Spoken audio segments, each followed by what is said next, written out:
Hello and welcome to the Polka Dots program. Release the clutter and keep the memories. A guide to gracefully part with outgrown baby clothes and free your space and your mind. I'm Luma El-Khoury, your host and the keepsake artist at polkadots.com.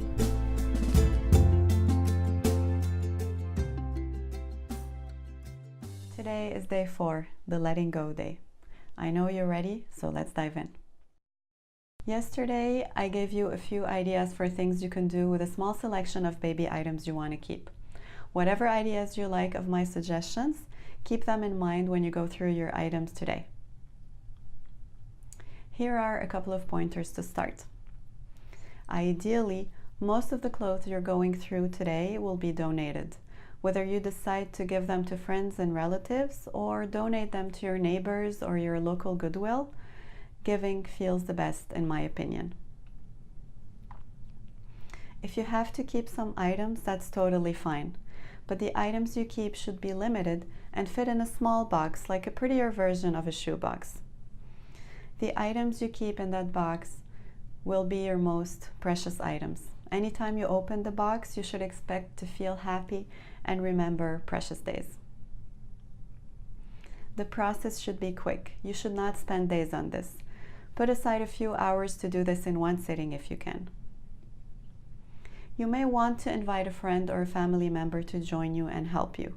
They will probably have less feelings for your stuff and might help make the whole process faster and more efficient. More on that in a bit. Have a camera and a notebook and a pen on hand to write down some notes for yourself. Finally, have some paper and a marker to label your piles. Let's do this. Gather all the baby items that are outgrown if they're not in one spot already. Shed, garage, basement, storage, your parents' house, the nanny. Check old diaper bags. Maybe some things have been in the preschool bins since the beginning of the school year. Everything. Bring it all to the same spot. Don't make it too comfortable. You're going to be moving. Here are the piles I suggest you make. Take a paper and write down the pile labels with a marker so they don't get mixed together. Family and friends gifts, donate, sell, recycle, keep, and undecided. Use bags or old boxes to put the clothes in. Don't use pretty bins. These are not meant to be pretty or they will never leave your house. Use opaque boxes or bags so you don't see the items once they're in. Only choose one shoebox size box for now for the items to keep. Look at all the clothes at a glance. Some things may jump out at you because you remember them specifically. This could be a Christmas dress, a first onesie, etc. Pull these out first and choose a pile for each right away. These favorites don't necessarily need to end up in your keep box. You may just acknowledge and appreciate the memory and then place them in the donate pile.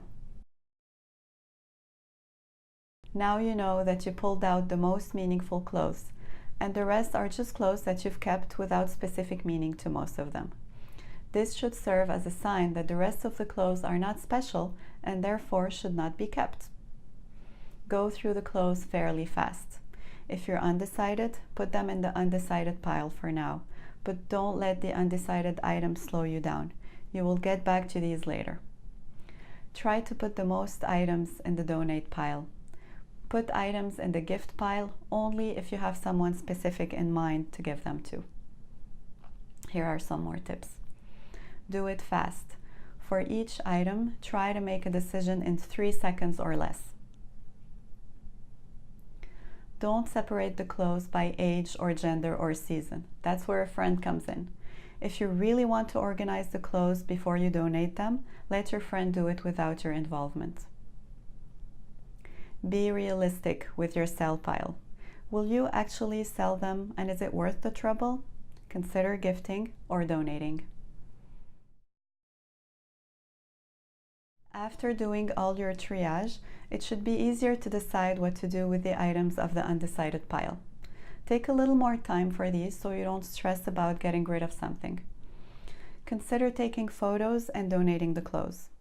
If you keep obsessing about something you put in donation, then fine. Pull it out for now and put it in the keep pile. Remember day one of this program, and remember that you don't want things to be holding you back from living a fully intentional life. Now look at your keep pile again. If you plan to have one of the keepsake items we talked about yesterday, keep it out of the box for this purpose and leave a note with what you'd like to do. If you put it in the box, you may not get to it. A Ziploc or a transparent bag is better, with a note inside facing out. Be intentional about what you keep. Ask yourself why you're choosing these specific things to keep and why you won't donate them. If you plan on keeping an heirloom piece for your children's children to wear, keep it in the box, but try to limit such items. Consider this box like a little chest of essential treasures. The point of this box is to fill you with joy, remembering special moments. You want to look at it in 30 years and get a glimpse of your children's baby days, not feel like you have to clean up again. If you still end up with a lot of items to keep, go back to day 1 and 2 if you want. You don't want these clothes to be controlling your feelings. If you have memories attached to these clothes and for any reason you're really having trouble letting go, keep a couple of items and remember that you can take a picture of the rest. Write down these memories and write down these feelings too.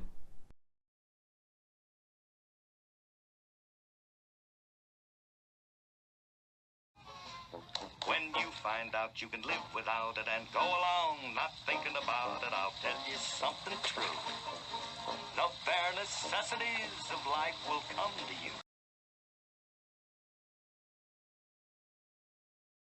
I hope your purge will go smoothly. Today you're triaging all the clothes, and tomorrow you'll take them to their new homes, and I will have some resources for you which you can access now if you'd like. I would love to know how much you ended up donating and how much you kept.